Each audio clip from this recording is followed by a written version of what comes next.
الحمد للہ والصلاة والسلام علی رسول اللہ وبعد اعوذ باللہ من الشیطان الرجیم بسم اللہ الرحمن الرحیم۔ آج کے سیشن کا اصل مقصد یہ ہے کہ ہم اپنے معاشرے کے اندر ایک بڑھتے ہوئے رجحان کے بارے میں بات کر سکیں جو کہ سوسائڈ اور سوسائڈل تھاٹس کا بہت زیادہ بڑھنا ہے۔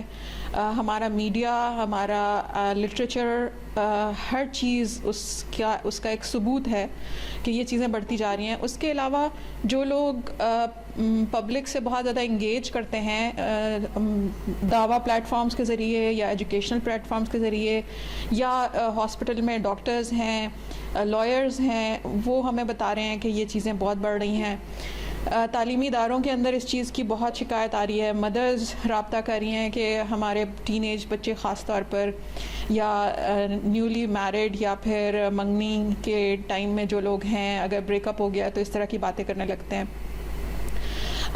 سوسائڈ کیا ہے، زیادہ کیوں عام ہوتی جا رہی ہے، سیلف ہارم اتنا عام کیوں ہوتا جا رہا ہے، اس کے بارے میں بات کریں گے۔ میرا ٹاپک ہے لونگ دی ان لوڈ۔ بہت سارے لوگوں نے اس کے بارے میں تجسس کا اظہار کیا۔ اصل میں ان لویبل لوگ کون ہوتے ہیں؟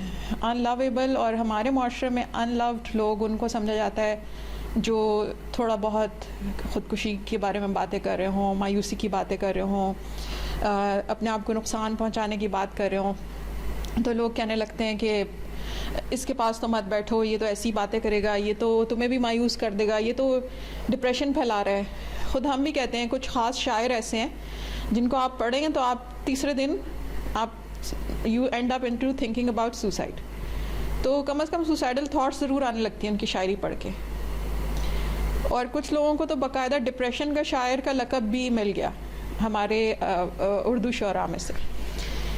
ایسا کیوں ہوتا ہے؟ ایسے لوگوں کو عام طور پر ہم ان لوڈ یا ان لویبل سمجھ کے ڈسکارڈ کر دیتے ہیں۔ ہمارا ایک کلچر ہے کہ ہم انسانوں کو سنبھالنے کی بجائے انسانوں کو ڈسکارڈ کرنے پہ یقین رکھتے ہیں۔ کسی کی منگنی ٹوٹ گئی ہے تو وہ ڈسکارڈڈ بیٹی ہے، کسی کی طلاق ہو گئی ہے تو وہ ڈسکارڈڈ بیٹی ہے، بیٹا بے روزگار ہے، اس کے چیلنجز کیا ہیں، اس کی سرفس سے نیچے اس کے پرابلمز کیا ہیں، اس کو سمجھنے کا کسی کے پاس ٹائم نہیں ہے، بس وہ نکما نالائق بیٹا ہے، اور ہم ٹیگز لگا دیتے ہیں فوراً۔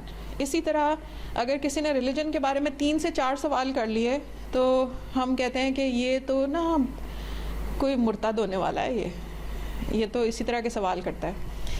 اب جو لوگ اپنی فیلڈ کے ماہر ہوتے ہیں، جو اچھے پیرنٹس ہیں، وہ کبھی لوگوں کو اس طرح ڈسکارڈ نہیں کرتے، وہ اپنے کسی بچے کو ڈسکارڈ نہیں کرتے۔ دے نو کہ پیرنٹنگ کیا ہوتی ہے، اور ایک ایک انسان قیمتی ہوتا ہے، اور وہ ایک ایک اپنی اولاد میں سے ایک ایک انسان کے لیے، اس کے پرابلمس کے لیے فائٹ کرتے ہیں۔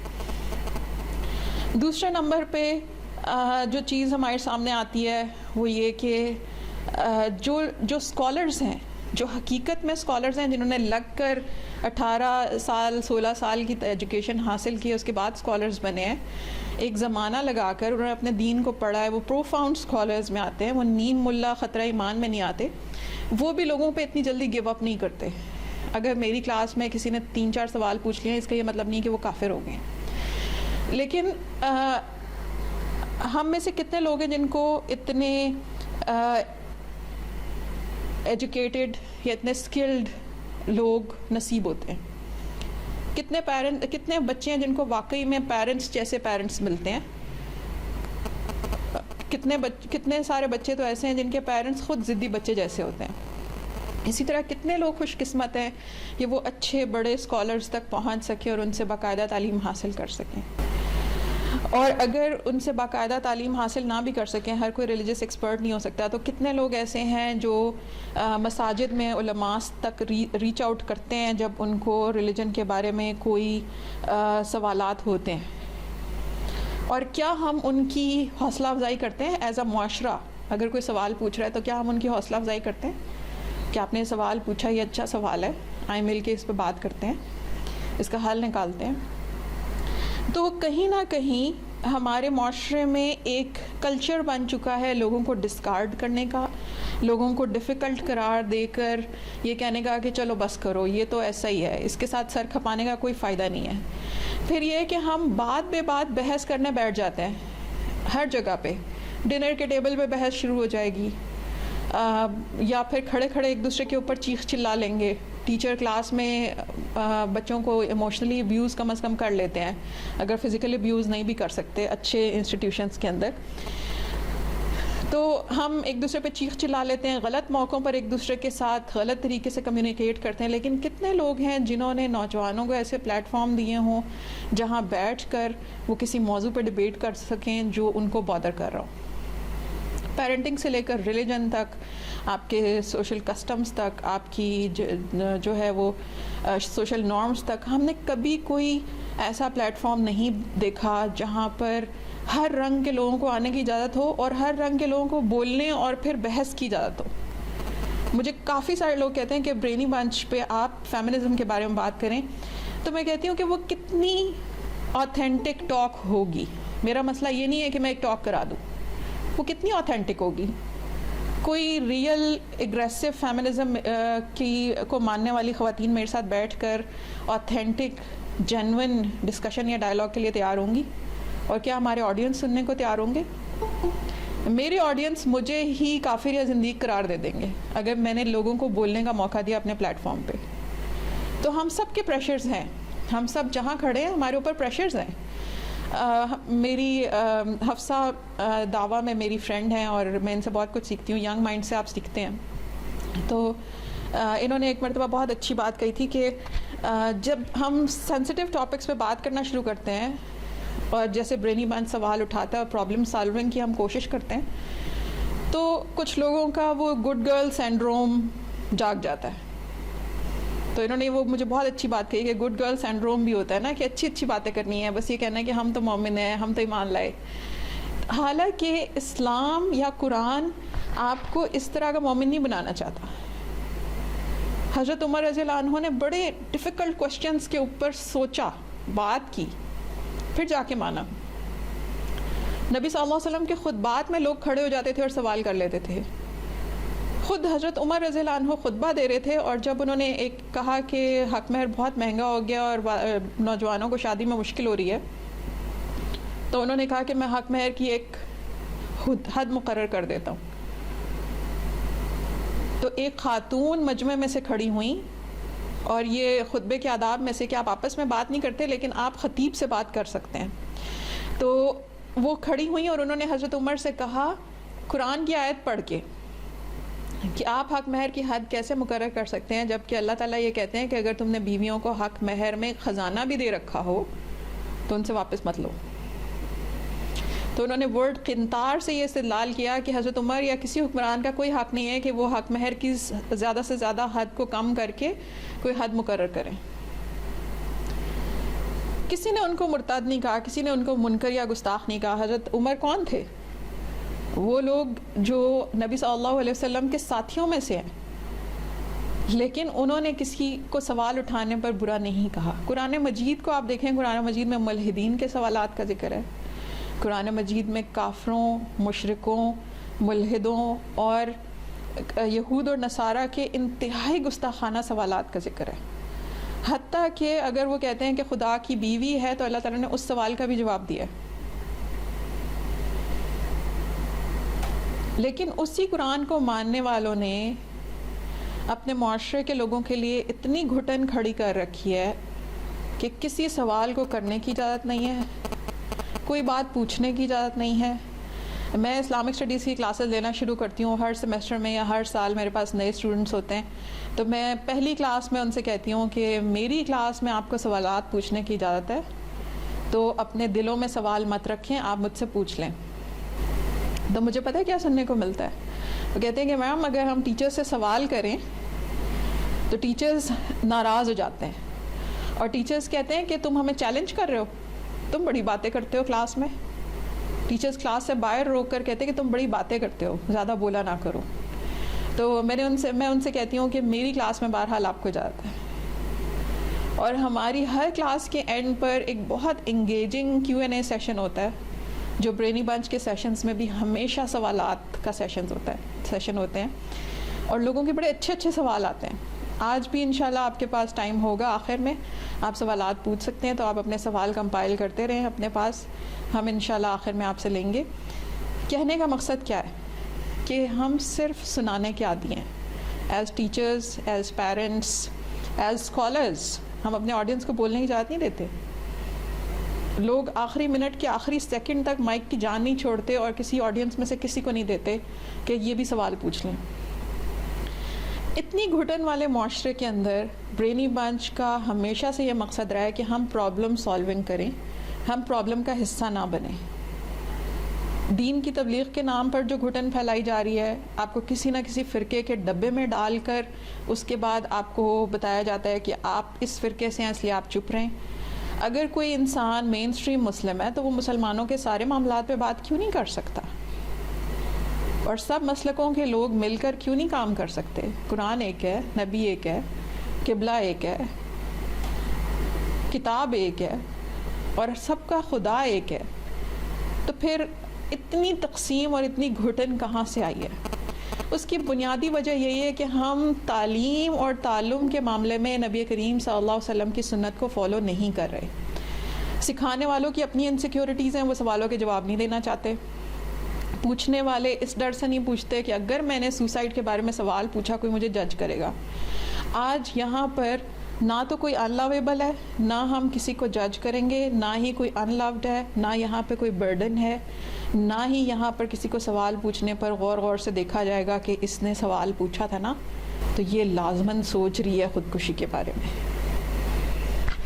تو انشاءاللہ یہ سیف سپیس ہم نے اس لیے بنائی ہے کہ آپ یہاں پہ بات کریں, ہم ایک دوسرے کی بات سنیں, اپنے اپنے دل کی بھڑاس نکالیں, اور وہ جو ہمارے معاشرے میں کمی ہے ایک دوسرے کو انڈرسٹینڈ کرنے کی, اس کو کم از کم انڈرسٹینڈ کریں.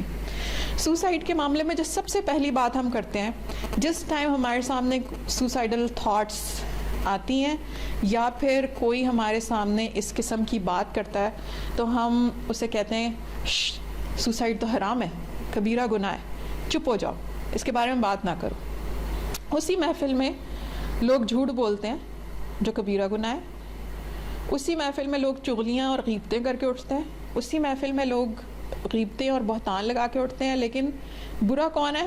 جس نے اپنی تھوڑی سی دماغ میں آنے والی کوئی الجھن ذکر کر دی. اس کی وجہ سے لوگ چوری چھپے تو بہت سارے غلط کام کرتے ہیں لیکن وہ کسی کو بتاتے نہیں ہیں, وہ اپنی پرابلم سالو نہیں کرتے.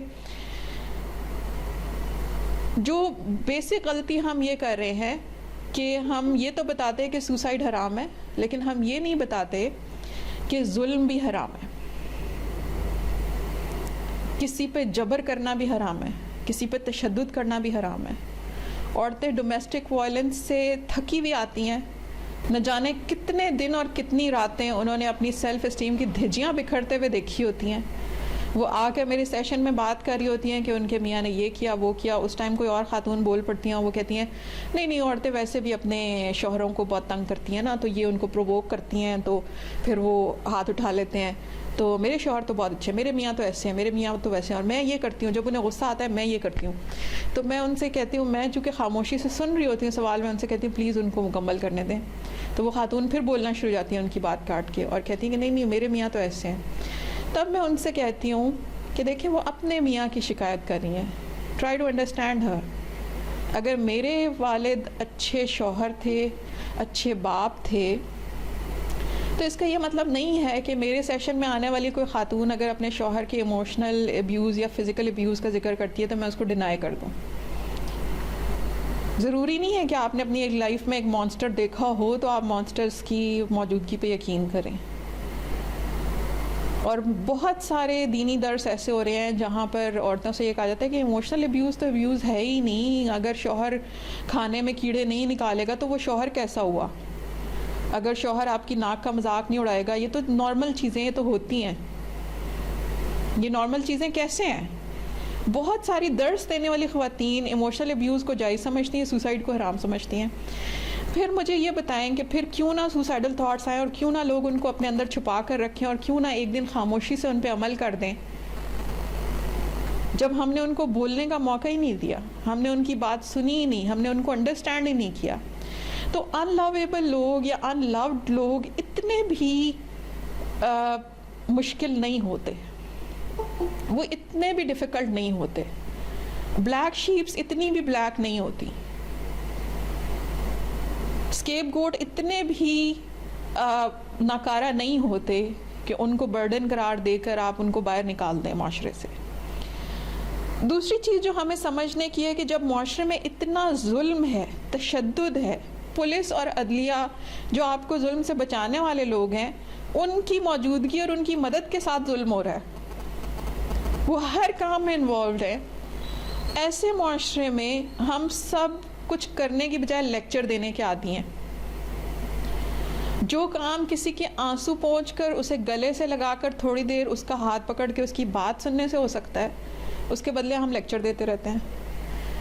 تو جن لوگوں کو ایک گلے سے لگانے کی ضرورت ہو ان کے اوپر لیکچر ضائع نہیں کرتے۔ جب آپ کے پاس کوئی خودکشی کے متعلق بات کرے تو آپ یہ سوچیں کہ یہ میرا اپنا ہے، یہ میری فیملی ممبرز میں سے ہو سکتا ہے، میرے اسٹوڈنٹس میں سے ہو سکتا ہے، اپنے بچے ہو سکتے ہیں، تو آپ یہ سوچیں کہ میرا اپنا ہے، میرا اس سے تعلق کتنا قیمتی ہے، اور پھر آپ سوچیں کہ اس کو کھو دینا کیسا ہوگا۔ یہ سوچ کر آپ اس کی بات سنیں۔ زیادہ تر لوگوں کی پرابلمز یہاں سے سالو ہونا شروع ہو جاتی ہے جب ان کو ایک انڈرسٹینڈنگ انسان مل جاتا ہے۔ اس کے ساتھ ساتھ ہم لوگ ایک کام کرتے ہیں، نبی صلی اللہ علیہ وسلم کی سیرت میں جب بھی پڑھتی ہوں تو صحابہ نے ان کے خطبات بہت کم روایت کیے ہیں، یعنی آپ کو شاید ہی نبی صلی اللہ علیہ وسلم کی کوئی پوری تقریر ہے جو ٹھیک منو ان لکھ کر صحابہ نے آپ تک پہنچائی ہو، لیکن صحابہ آپ کو یہ بتاتے ہیں کہ جب یہ موقع آیا تو نبی کریم صلی اللہ علیہ وسلم نے یہ کام کیا۔ ان کی باتیں ہم تک اتنی زیادہ روایت نہیں ہوئیں، ان کے ایکشنز روایت ہوئے ہیں۔ سیرت میں بار بار ہم یہ پڑھتے ہیں کہ نبی صلی اللہ علیہ وسلم کے زمانے میں یہ مسئلہ آیا، بطور حکمران انہوں نے اس مسئلے کو یہ والا قانون بنا کے حل کر دیا۔ ہمارے معاشرے میں کوئی پالیسی میکنگ ہو ہی نہیں رہی۔ جب بھی سوسائڈ کے بارے میں خیالات پہ بات ہوتی ہے، لوگ کہتے ہیں دیکھیں نا سوسائڈ کا ماشاءاللہ اسلامی ملکوں میں سوسائڈ کا ریٹ سب سے کم ہے۔ یہ کرنے کی بات نہیں ہے، یہ شرم کی بات ہے۔ کافروں کے ملک میں اگر سوسائڈ کا ریٹ زیادہ ہے تو وہ اس کے اوپر ریسرچ کر رہے ہیں، وہ اس کو بڑی تیزی کے ساتھ ایڈریس کر رہے ہیں، اس کے لیے 24/7 ہیلپ لائنز بنا رہے ہیں۔ آپ یہاں بیٹھ کر اگر گوگل کے اوپر سے سوسائڈ لکھ کر سرچ کرنا شروع کرتے ہیں نا تو وہ آپ کو سرچ کے جواب نہیں دیتے، وہ سب سے پہلے آپ کو ہیلپ کے لیے نمبرز دیتے ہیں۔ ہم میں سے کتنے لوگوں کو پاکستان کی سوسائڈ ہیلپ لائن کا نمبر یاد ہے؟ تو اس سے یہ پتہ چلتا ہے کہ صرف سوسائڈ حرام نہیں ہے، ظلم بھی حرام ہے، اور ظلم والا معاشرہ جہاں انسانوں کی کوئی قیمت نہ ہو، ان کو ڈسکارڈ تو بڑی آسانی سے کیا گیا ہو لیکن ان کو بچانے کے لیے کوئی انتظامات نہ ہو، اس معاشرے کو یہ سوچنے کی ضرورت ہے کہ کیا صرف سوسائڈ ہی حرام کی تھی اللہ نے؟ اس کے ساتھ ہم جس معاشرے میں رہ رہے ہیں، وہ لوگ جن کے پاس سوسائڈل تھاٹس ہیں اس ٹائم، جن کو پرابلمز آ رہی ہیں اور جو سوچ رہے ہیں اس پہ، ان سے میں ایک بات کہوں گی کہ میں آپ کے درد اور آپ کی تکلیف کو سمجھتی ہوں۔ اس ٹاپک کو پریپیئر کرتے ہوئے میں نے پریپیئر نہیں کیا، مجھے یہ لگ رہا تھا کہ میں اس ٹاپک پہ کوئی ریسرچ نہیں کر سکتی، میں کوئی باتیں نہیں کر سکتی۔ مجھے وہ سب چہرے یاد آ رہے تھے جن کو ہم نے سوسائڈ کی وجہ سے کھو دیا۔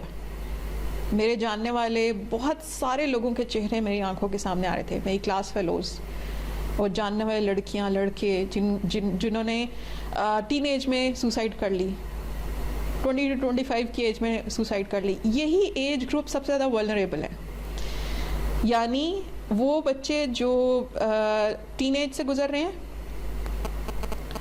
خاص طور پر 11 سے 15 سال کی عمر کے بچے، اور اس کے بعد 20 سے 35 سال کے بچے جو زندگی کے دوسرے مرحلے سے جو نوجوان گزر رہے ہوتے ہیں، اور وہ یہ ہے کہ ان لوگوں نے محبت کرنی ہے، شادی کرنی ہے، گھر بسانا ہے۔ والدین پہلے اور معاشرہ جو ہے وہ پہلے محبت کی اجازت نہیں دیتا، اس کے بعد گھر بسانے کی اجازت نہیں دیتا، اور گھر بسا لیں تو بھی ان کو اپنے طریقے سے بسانے کی اجازت نہیں دیتا۔ کہیں پہ فورس میرج کے مسئلے ہیں، کہیں پر جو ہے وہ قتل ہو جاتے ہیں رشتے سے انکار پہ۔ تو ان ساری چیزوں سے وہ اس ایج میں گزر رہے ہوتے ہیں. اسی ایج کے یوتھ کو ہم بات کرنے کی اجازت نہیں دیتے. ہم کہتے ہیں اچھی لڑکیاں بولتی نہیں ہیں, فلاں بڑا ہے اس کا احترام کرو. تو میرے پاس جب اسٹوڈنٹس آتے ہیں وہ کہتے ہیں کہ ہمارے کچھ بڑے ہی کچھ غلط چیزیں کر رہے ہیں تو ہم کیا کریں, تو میں ان سے صاف لفظوں میں کہتی ہوں کہ آپ کو ان بڑوں کا احترام کرنے کی کوئی ضرورت نہیں ہے جو آپ کا احترام نہیں کرتے. ہم نے کسی بچے کو یہ نہیں سکھایا. میں ان بچوں کی پین سمجھ سکتی ہوں جو اس طرح کے چیلنجز سے گزرے. اور سب سے پہلی چیز جو میں آپ کو اپنے معاشرے کے بارے میں بتانا چاہتی ہوں کہ آپ سوسائڈل تھاٹس کے بارے میں جس سے بھی بات کریں اس سے پہلے کچھ چیزیں دیکھ لیں. پہلی بات تو یہ کہ یا تو وہ اسکالر ہوں جنہوں نے دین کو پورا دین پڑھا ہو, انہوں نے دین کے ٹکڑے نہ پڑھے ہوں. کچھ لوگوں نے صرف دین کے ٹکڑے پڑھے ہوتے ہیں, کہیں سے تفسیر پڑھ لی, کہیں سے پھر 2-4 فقہ کے باب پڑھ لیے, اس کے بعد وہ کچھ بھی کرنا شروع کر دیتے ہیں دین کے نام پہ. ایسے لوگوں سے دین لینا خطرناک ہے. نیم ملا ہمیشہ خطرہ ایمان ہوتا ہے, کیونکہ یہ لوگ بڑے آرام سے ان چیزوں میں بول پڑتے ہیں جس کا ان کے پاس علم نہیں ہوتا. کسی پراپر اسکالر کے پاس جائیں اور اپنے ایشوز ڈسکس کریں. اس کے علاوہ دوسری چیز جو آپ ہیلپ لے سکتے ہیں وہ یہ کہ آپ ایکسپرٹس کے پاس جائیں. ایموشنل ویل بینگ کے لیے بھی ایکسپرٹس ہیں نا, کاؤنسلرز ہیں, آپ ایموشنل کاؤنسلنگ لے سکتے ہیں. اس کے علاوہ اگر آپ کو کوئی proper health issue, mental health issue آ رہا ہے, اس کے ایکسپرٹس کے پاس چلے جائیں اور اس میں شرمائیں نہیں, گھبرائیں نہیں. عام لوگوں کو آپ کا ایشو سمجھ نہیں آئے گا. یہاں وہاں اپنے کزنز اور فرینڈس کے پاس کھڑے ہو کر آپ مایوسی سے کوئی بھی بات کریں, وہ آپ کو تسلی نہیں دے سکیں گے. میں آپ کی تکلیف کو اس لیے سمجھتی ہوں کیونکہ ہم ایک ایسے معاشرے میں رہتے ہیں جہاں ہم سب یہ پریٹینڈ کرتے ہیں کہ ہمارا معاشرہ تو بالکل ٹھیک ہے, یہاں پہ کوئی ظلم نہیں ہو رہا, یہاں پہ کوئی فساد نہیں ہو رہا, یہاں پہ کوئی بھی بری بات نہیں ہو رہی. حالانکہ حقیقت یہ ہے کہ ہم صرف پریٹینڈ کر رہے ہوتے ہیں. ہمارے معاشرے میں ہر برائی موجود ہے, ہر حرام موجود ہے, اور وہ حرام پھیلتا جا رہا ہے. اور ہمیں سوسائڈل تھاٹس آنے کی وجہ یا ہمارے سوسائڈ اٹیمپٹ کرنے کی, فیلڈ اٹیمپٹ کی وجہ بھی بعض اوقات وہی چیزیں ہوتی ہیں جو ہمیں معاشرہ ہی حرام سکھا رہا ہے. اللہ تعالیٰ نے صرف سوسائڈ حرام نہیں کی, اللہ نے سوسائڈ کی طرف جانے والی پہلی چیزیں حرام کی ہیں. سوسائڈ کے ریزنز میں جو سب سے بڑا ریزن ہے, ٹاپ ریزنز میں سے آتا ہے ڈرگس. اللہ تعالیٰ نے وہ حرام کی تھیں. ہمارے معاشرے میں وہ پانی کی طرح مل رہی ہیں. جیسے آپ 20 روپے میں جا کے پانی کی بوتل خرید سکتے ہیں نا, ویسے 200-300 میں آپ کو پاؤڈر مل جاتا ہے. آپ اسے سونگھ لیں, آپ اسے کچھ بھی کر لیں, وہ مل رہا ہے اور بڑے آرام سے مل رہا ہے. چوکوں اور چوراہوں پہ مل رہا ہے, سٹورز پہ اویلیبل ہے. لوگ بڑے فخر سے کہتے ہیں کہ چلو ڈرگس تو کوئی ایشو ہی نہیں ہے. تو پھر صرف خودکشی کیسے حرام ہوئی؟ خودکشی کی طرف لے جانے والی پہلی چیز اللہ تعالیٰ نے حرام کی ہے. اس کے علاوہ مینٹل ہیلتھ کو خراب کرنے والی ہر چیز, ہر انٹاکسیکنٹ. اس کے علاوہ اللہ تعالیٰ نے ایسی شاعری اور ایسی موسیقی بھی حرام کی ہے جو حدوں سے باہر نکل جائے اور آپ کی عقل سے کھیل جائے. ہم نے وہ حلال کیا ہوا ہے. اگر میں آپ سے کہوں کہ میں آپ کے لیے خنزیر کا گوشت پریپیئر کر کے لائی ہوں, بہت مزے کا حلیم بنایا خنزیر کے گوشت کا, تو آپ کہیں گے کہ میم عائشہ آپ کتنی بری باتیں کرتی ہیں, آپ نے دل ہی خراب کر دیا. لیکن آپ کو پتہ ہے کہ جو فلمی گانے ہمارے بچے سن رہے ہیں ان کے پاس بچوں والی شاعری کوئی ہے نہیں, یوتھ والی کوئی شاعری ہے نہیں. بہن بھائی کے رشتے پر کوئی نغمہ ان کے پاس نہیں ہے جو بغیر میوزک کے بنایا گیا ہو. ماں باپ کے رشتے پر ان کے پاس کوئی نغمہ نہیں ہے جو بغیر میوزک کے بنا ہو. حتیٰ کہ پاکستان کا نیشنل اینتھم آپ کو بغیر میوزک کے ڈھونڈنا اچھا خاصا مشکل ہوتا ہے. اور اسی طرح ملی نغمے آپ کو نہیں ملتے آرام سے میوزک کے بغیر. تو جب یہ سب چیزیں حلال ہیں تو پھر ہم نے خودکشی کے بارے میں ایک ہی حکم کو زور سے پکڑا ہوا ہے, وہ حرام ہے. خنزیر کے گوشت کو پھر ہم نے اسی لیے حرام ابھی تک رکھا ہوا ہے کہ ہماری اس تک پہنچ نہیں ہے, ورنہ ہم اسے بھی جائز کر لیں گے. تو یہ جو ہمارا ایک غلط قسم کا ویو ہے نا اسلام کا, کہ کسی چیز پہ تو اندھا دھند زور ہے اور کسی چیز پہ بالکل کھلی چھٹی ہے, اس کی وجہ سے بہت ساری کنفیوژنز آ رہی ہیں. اور ان کنفیوژنز کی وجہ سے جب ہم سوالوں کے جواب نہیں دے پاتے بچوں کے, ہم اوفینڈ ہو جاتے ہیں. بڑی نسل کے طور پہ ہم انہیں کہتے ہیں چپ کرو, تمہیں نہیں پتا. بڑوں کو جواب نہیں دیتے, اچھے بچے نہیں بولتے. تو بچے سمجھ جاتے ہیں کہ یہ ہمارے ساتھ گیم ہو رہی ہے. میں ان لوگوں کے بالکل کنسرنس کو سمجھ سکتی ہوں جو ان چیزوں سے گزر رہے ہیں, لیکن میں ساتھ ساتھ اس میں یہ کہوں گی کہ ایک بات آپ یاد رکھیے گا, یہ بات ٹھیک ہے کہ دوسروں کو سمجھنا چاہیے, دوسروں کو سمجھنے کی کوشش کرنی چاہیے, انسانوں کو ڈسکارڈ نہیں کرنا چاہیے, یہ باتیں ٹھیک ہے. لیکن یہ بات ہمیشہ یاد رکھیے کہ دوسروں کو سمجھنے والے لوگ ہمیشہ کم ہی رہیں گے ہمارے جیسے معاشرے میں، کیونکہ یہاں ظلم انسانوں کی عادتوں اور ضمیر کا حصہ بن چکا ہے. یہاں مدرس تانا دیے بغیر بات نہیں شروع کرتی، تو شادی کے بعد بھی آپ ایموشنل ابیوز ہنسی ہنسی برداشت کر لیتی ہیں کہ چلو اماں بھی ذلیل کرتی تھیں، میاں بھی ذلیل کرتے ہیں، ابا بھی سب کے سامنے جھاڑ لیتے تھے تو کوئی بات نہیں، میاں نے بھی بھری پوری سسرال کے سامنے منہ پہ تھپڑ مار دیا یا کوئی آپ کا مذاق اڑا دیا، کوئی بات نہیں. ہم نے ظلم کو قبول کر لیا ہوا ایز اے لائف سٹائل. یہاں آپ کو کوئی انڈرسٹینڈ نہیں کرے گا. یہاں اگر آپ کو کوئی انڈرسٹینڈ کرنے والے لوگ ملتے ہیں، خدا کا شکر ادا کریں، ان کے ساتھ اپنے کنسرنز جو ہے وہ ان کی ڈسکشن کریں، اور اس کے بعد سیکھیں کہ ایسا کیوں ہے کہ اللہ تعالیٰ نے خودکشی حرام کی ہے. سب سے پہلے اللہ تعالیٰ نے خودکشی اس لیے حرام کی ہے کہ اللہ تعالیٰ ہم پہ بہت رحم کرنے والا ہے، وہ نہیں چاہتا کہ ہم اپنی جان لیں. سسٹر ہادیہ نے، سسٹر حفصہ نے ماشاءاللہ سورہ نساء کی جن آیات کی تلاوت کی، اس میں اللہ تعالیٰ صاف لفظوں میں کہتے ہیں لا تقتلوا انفسکم ان اللہ کان بکم رحیما ولا تقتلوا انفسکم، اور اپنے آپ کو قتل نہ کرو، اپنے آپ کو ہلاک نہ کرو، بے شک اللہ تعالیٰ تم پر بہت رحم کرنے والا ہے. اپنے آپ کو ہلاک کرنے کا مطلب کیا ہے؟ علماء نے یہ کہا ہے کہ اپنے آپ کو ہلاک نہ کرو اللہ تعالیٰ کی حرام کردہ چیزیں کمٹ کر کے. اس کا مطلب صرف خودکشی نہیں ہے، اس کا مطلب ہے کہ اللہ تعالیٰ کے ہر حرام سے باز آ جائیں. جو حرام ظلم کی صورت میں ہم نے اپنی زندگی میں شامل کیا ہوا ہے، دوسروں کی بے عزتی، دوسروں کی حقارت، دوسروں کو تانے دینا، اس کو بھی زندگی سے نکال دیں. جو ڈرگز ہم نے اپنی زندگی میں شامل کی ہوئی ہیں وہ حرام، ہمارے اسلامی معاشرے میں بڑے آرام سے مل جاتی ہیں، یہ ہمارے لیے دکھ اور افسوس کی بات ہے، ان کو بھی زندگی سے نکال دیں. یہ ٹاپ ریزنز میں سے ہے. پھر اس ظلم اور ڈرگز اور اس طرح کے لائف سٹائل کے نتیجے میں جو مینٹل ہیلتھ پرابلمز آتی ہیں وہ خود بخود کم ہو جائیں گی، جو ٹاپ تھرڈ ریزن ہے اسلام میں دنیا میں خودکشی کا. اور اس کے بعد چیزیں آتی ہیں جیسے آپ کی فیملی کا ابیوزو بیہیویئر تھا، یا پیرنٹس کی طرف سے کیئر گیونگ نہیں تھی، یا ایکسٹریم نگلیکٹ تھا، یا پیرنٹس نے بچوں کو ابینڈن کر دیا، یا اسکول کالج یونیورسٹی کے ماحول میں کوئی آپ کو بلی کرتا ہے، اور اس طرح کی چیزیں. تو یہ بھی ظلم میں آتی ہیں. ہم اس کے بارے میں کچھ سیشنز اس سے پہلے کر چکے ہیں کہ کیسے بچوں کا ایکسٹریم نگلیکٹ یا پھر پیرنٹس کی طرف سے ایموشنل اور فزیکل ابیوز، یا ٹیچرز کی طرف سے بچوں کے ساتھ جو سلوک ہو رہا ہے اس کی وجہ سے سوسائڈل تھاٹس بڑھتی چلی جا رہی ہیں.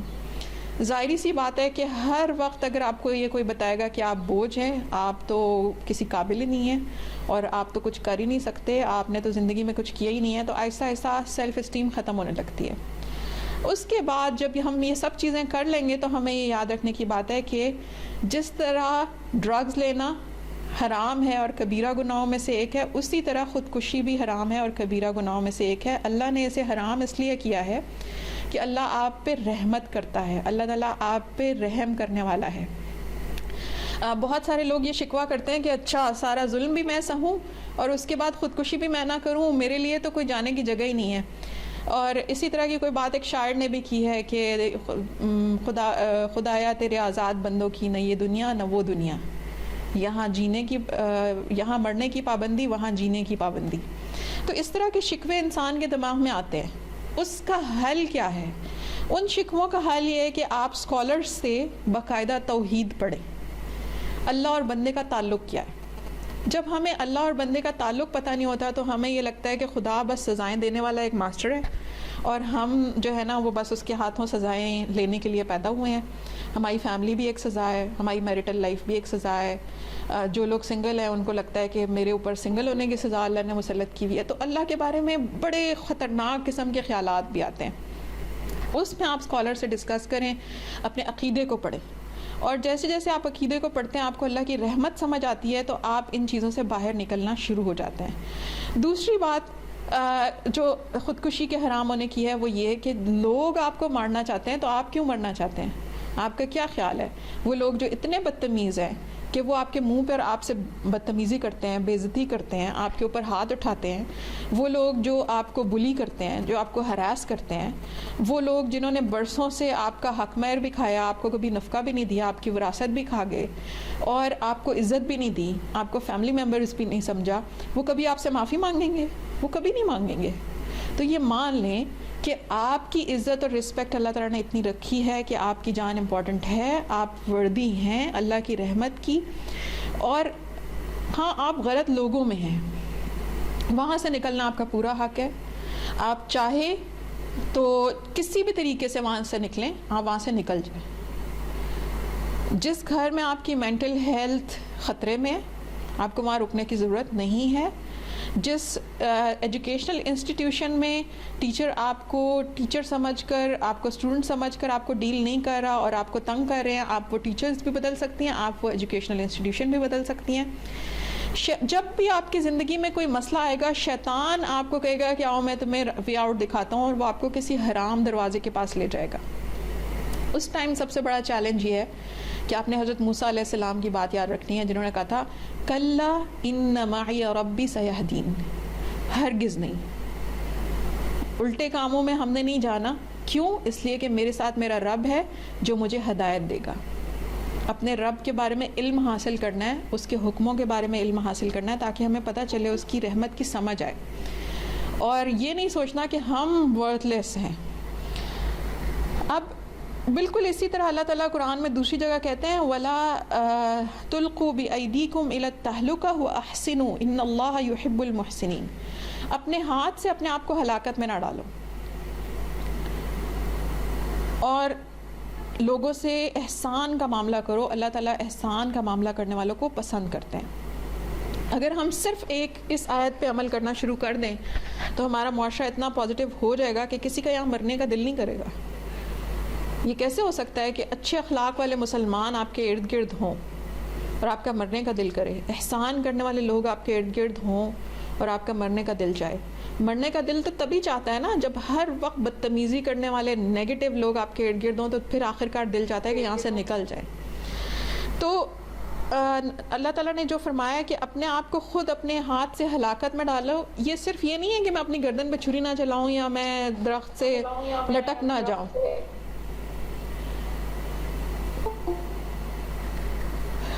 اس کا مطلب یہ بھی ہے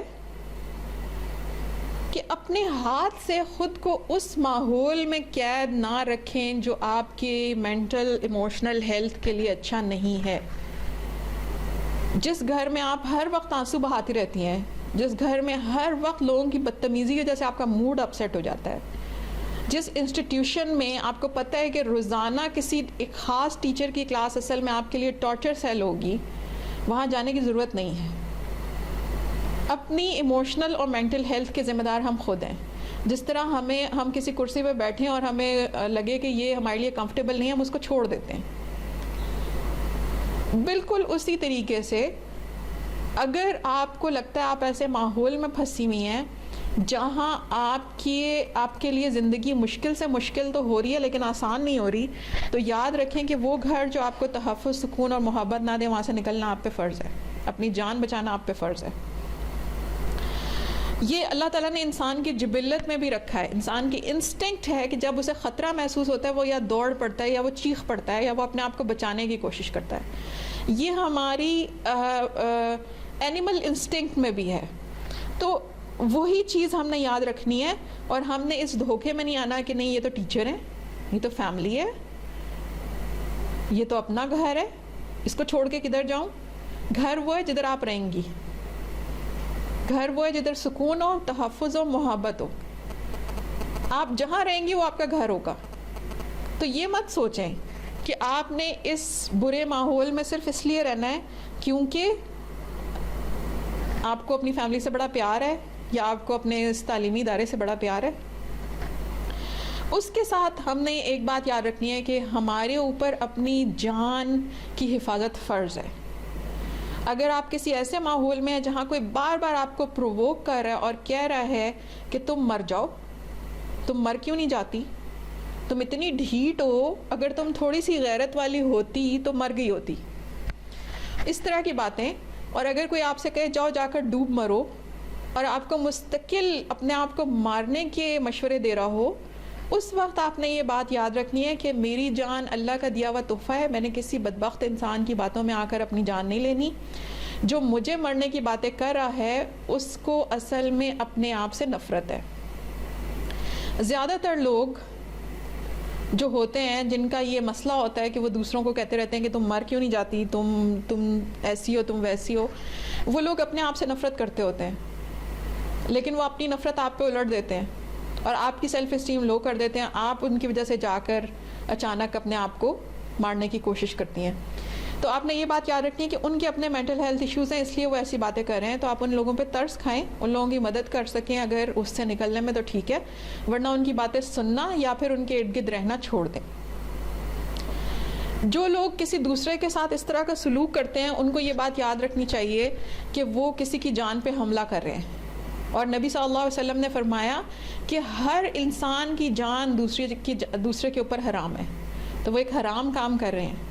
کسی کو پرووک کر کے، کسی کو تانے دے کر کہ تم مر جاؤ، اور تانا ایسا دیا کہ اس نے واقعی جا کے چھلانگ لگا دی، تو ایسے لوگ جہنم خرید رہے ہیں۔ اسی وجہ سے اس سے پہلے میں ایک سیشن کر چکی ہوں فیملی ابیوز اور سوسائڈ پہ، اور ہم اس میں کلیئرلی یہ مینشن کر چکے ہیں دلائل شریعت سے کہ اگر 14 یا 15 سال تک کے بچے خودکشی کر رہے ہیں تو اس کا ذمہ دار پیرنٹس اور معاشرہ اور ٹیچرز ہیں، نہ کہ وہ بچہ، کیونکہ بچوں سے تو حساب ہی نہیں ہوگا۔ 15 سال کی عمر سے پہلے بچہ بالغ نہیں ہوتا۔ اگر وہ کچھ ایسا کرتا ہے اس کا مطلب ہے کہ پرابلم بچے میں نہیں ہے، بچہ انلاویبل نہیں ہے، مسئلہ اس کے ماحول میں، چاہے وہ گھر کا ماحول ہے، یونیورسٹی اور اسکول کا ماحول ہے، کالج کا ماحول ہے، بہرحال مسئلہ ماحول کا ہے۔ نبی صلی اللہ علیہ وسلم نے کہا کہ انسان کی جان اتنی عزت والی ہے کہ جیسے کہ ذوالحجہ کا مہینہ، حج کا موقع اور بلد الحرام، پتہ ہے نا ہمیں کہ حجاز کی کتنی مقدس اہمیت ہے ہماری زندگیوں میں۔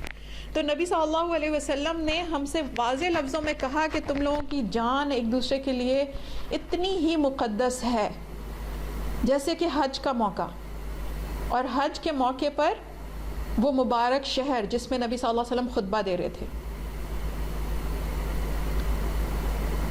ایسی جان کو بچانے کے لیے ہم کوئی کوشش کیوں نہیں کر رہے؟ چاہے وہ میری جان ہو، چاہے وہ میرے ارد گرد میرے اسٹوڈنٹس کی جان ہو، اس کو بچانا ہم پہ فرض ہے۔ تو ہم نے اپنی جان سب سے پہلے بچانی ہے۔ اگر سوسائڈل تھاٹس آ رہی ہیں، میں نے اپنی جان خود بچانی ہے، اس میں اگر مجھے فائٹ بھی کرنا پڑے تو میں نے کرنا ہے۔ اور نبی صلی اللہ علیہ وسلم نے اس معاملے میں فرمایا کہ تم میں سے من قتل دون نفسہ فہو شہید، جو اپنی جان بچاتے ہوئے مارا گیا وہ شہید ہے۔ ابیوزو ماحول میں کسی جگہ پر آپ اپنے آپ کو بچانے کی کوشش کر رہے تھے، لوگ آپ کو پرووک کر رہے ہیں خودکشی کے لیے، آپ نے پوری جان لڑا دینی ہے کہ میں نے غلط کام کی طرف نہیں جانا۔ جب بھی زندگی میں کسی موقع پر آپ کھڑے ہوں، کسی کراس روڈ پہ، اور آپ کو سمجھ نہ آ رہی ہو کہ میں نے کون سی سائڈ لینی ہے، تو پتہ کریں حلال سائڈ کون سی ہے۔ حرام کی طرف دیکھنا بھی نہیں اور حلال کی طرف بڑھنا ہے۔ زندگی کی مشکلات کے جواب خودکشی نہیں ہے، زندگی کی مشکلات کا جواب ہے اپنے جیسے اچھے انسانوں تک ریچ آؤٹ کرنا، ان سے مدد لینا، اور مدد کے بڑے طریقے ہوتے ہیں، وہ آہستہ آہستہ آپ کو سکھائے جا سکتے ہیں۔ آپ میں سے جن لوگوں کے اب سوالات ہیں وہ آخر میں پوچھ سکتے ہیں۔ میں ایک حدیث پر اپنی ٹاک کو اینڈ کروں گی جس میں نبی صلی اللہ علیہ وسلم نے فرمایا جو انسان اپنی جان کی اہمیت کو نہ سمجھ سکا، اللہ تعالیٰ کی رحمت کو بھی نہ سمجھ سکا، پھر اس نے بالغ اور ہوش مند ہوتے ہوئے خودکشی کر لی، بچہ نہیں تھا، بالغ ہو چکا تھا، اس نے خودکشی کر ڈالی، اس کے بارے میں نبی کریم صلی اللہ علیہ وسلم نے فرمایا من تردى من جبل فقتل نفسه فهو في نار جہنم، جس نے ہوش و حواس میں عقل اور خود مختاری کے باوجود اپنے آپ کو پہاڑ سے گرا کے مار لیا تو وہ جہنم میں رہے گا، اور اس میں ہمیشہ اسی طرح گرتا رہے گا جیسے پہاڑ سے گرنے اور مرنے کی تکلیف اس نے برداشت کی تھی۔ وَمَن تَحَسَّى سَمًّا فَقَتَلَ نَفْسَهُ فَسَمُّهُ فِي يَدِهِ يَتَحَسَّاهُ فِي نَارِ جَهَنَّمَ خَالِدًا مخلدن فیہا ابدا، اور جس شخص نے زہر پی کر اپنے آپ کو قتل کیا وہ بھی ہمیشہ جہنم میں رہے گا، اپنے اس زہر کو پیتا رہے گا اور ہمیشہ یہی کام کرتا رہے گا، تو وہ تکلیف بار بار اس سے گزرے گا۔ اور ومن قتل نفسہ بحدیدۃ، جس نے کسی ہتھیار سے اپنے آپ کو قتل کیا تو اس کا وہ ہتھیار اس کے ہاتھ میں رہے گا، اس کے ذریعے وہ اپنے آپ کو زخم دیتا رہے گا اور جہنم کی آگ میں ہمیشہ کے لیے یہی عذاب اسے ملتا رہے گا۔ اللہ تعالیٰ کی نعمت ہے جان، اللہ تعالیٰ کی دوسری نعمت ہے عقل، اللہ تعالیٰ کی تیسری نعمت ہے آزادی اس بات کی کہ ہم اپنے لیے کوئی فیصلہ کر سکے، تو ہم نے ان ساری نعمتوں کو اچھے فیصلوں کے لیے استعمال کرنا ہے۔ ہم نے نیگیٹیوٹی کو اتنا ایبزارب نہیں کرنا کہ ہم خود نیگیٹو ہو جائیں، ہم نے پازیٹیو لوگوں کو ڈھونڈنا ہے، ہم نے اپنے رب سے جڑنا ہے، اپنے نبی صلی اللہ علیہ وسلم کی اطاعت کرتے ہوئے ان معاملات سے نمٹنا ہے، اور انشاءاللہ جب آپ پوری امید کے ساتھ صحیح لوگوں کے ساتھ جڑیں گے، اپنے رب کے دین کا علم حاصل کریں گے، اپنے نبی صلی اللہ علیہ وسلم کی پیاری سیرت کو غور سے پڑھیں گے اور اس میں سے اپنے پرابلمز کا حل ڈھونڈنے کی کوشش کریں گے کسی اسکالر کی مدد سے، تو اللہ تعالیٰ آپ کو رستے دکھائے گا۔ اور اللہ تعالیٰ کہتے ہیں کہ جو میرے رستے میں چلا اور اس نے پوری محنت اور کوشش کی اس رستے پر، تو ہم اسے اپنے رستے دکھائیں گے۔ مجھے بہت سی خواتین آ کر کہتی ہیں کہ مجھے لگتا تھا کہ میرے مسئلے جیسا کوئی مسئلہ دنیا میں ہے ہی نہیں اور اسے کوئی انڈرسٹینڈ نہیں کر سکتا۔ بہت سی بچیوں نے مجھے آ کر یہی کہا، وہ بڑے خوفناک مسئلوں سے گزری تھیں، لیکن انہوں نے اچھی بات یہ کی کہ انہوں نے اسکالر سے مدد لی، انہوں نے کاؤنسلر سے مدد لی، اور آج ماشاءاللہ وہ بہت اچھی زندگیاں گزار رہی ہیں۔ تو میں ہمیشہ سب سے کہتی ہوں کہ ہم یہی سوچتے ہیں کہ میرے مسئلے جیسا مسئلہ تو کسی کو آیا ہی نہیں ہوگا، لیکن ہر چیز کے ایکسپرٹس ہیں۔ اللہ تعالیٰ کا دین زندگی کے ہر پہلو کا احاطہ کرتا ہے۔ سوسائڈل تھاٹس ہونا، دماغ میں آنا کوئی بری بات نہیں ہے، اس کا یہ مطلب نہیں ہے کہ کوئی پاگل ہو گیا ہے، اس کا یہ مطلب ہے کہ آپ کے چیلنجز ہیں اور وہ آپ کو نیگیٹیوٹی کی طرف دھکیل رہے ہیں۔ ججمنٹل لوگوں کے پاس مت جائیں، ان کے پاس اپنا ٹائم ضائع نہ کریں، اچھے لوگوں کے پاس آئیں، انشاءاللہ اللہ تعالیٰ اپنے وعدے کے مطابق آپ کو رستے دکھائے گا اور رستے بنا کر دے گا۔ جزاکم اللہ خیر فار لسننگ ود پیشنس۔ اب میں یہاں پہ ختم کرتی ہوں، اور ہمارے پاس 5 منٹ ہیں کہ ہم نماز پڑھ سکتے ہیں، تو اگر عصر کی نماز پڑھنے کے بعد ہم نیکسٹ سیشن لے تو زیادہ بہتر ہوگا، تو ہم 5 منٹس کی بریک لیں گے، اس کے بعد نیکسٹ سیشن اور پھر Q&A سیشن ہوگا۔ جزاک اللہ خیر مسائشہ۔ یہاں پہ ہم لوگ بریک لے رہے ہیں عصر کی نماز کی، آپ لوگ ری جوائن کر سکتے ہیں یا تو آپ لنک آن رکھ کے بھی نماز کے لیے جا سکتے ہیں، اور ہم لوگ 5 منٹس میں دوبارہ سے ریزیوم کریں گے، اور ہمارے نیکسٹ اسپیکر ڈاکٹر کول آئیں گی اور پھر وہ اپنا لیکچر دیں گی۔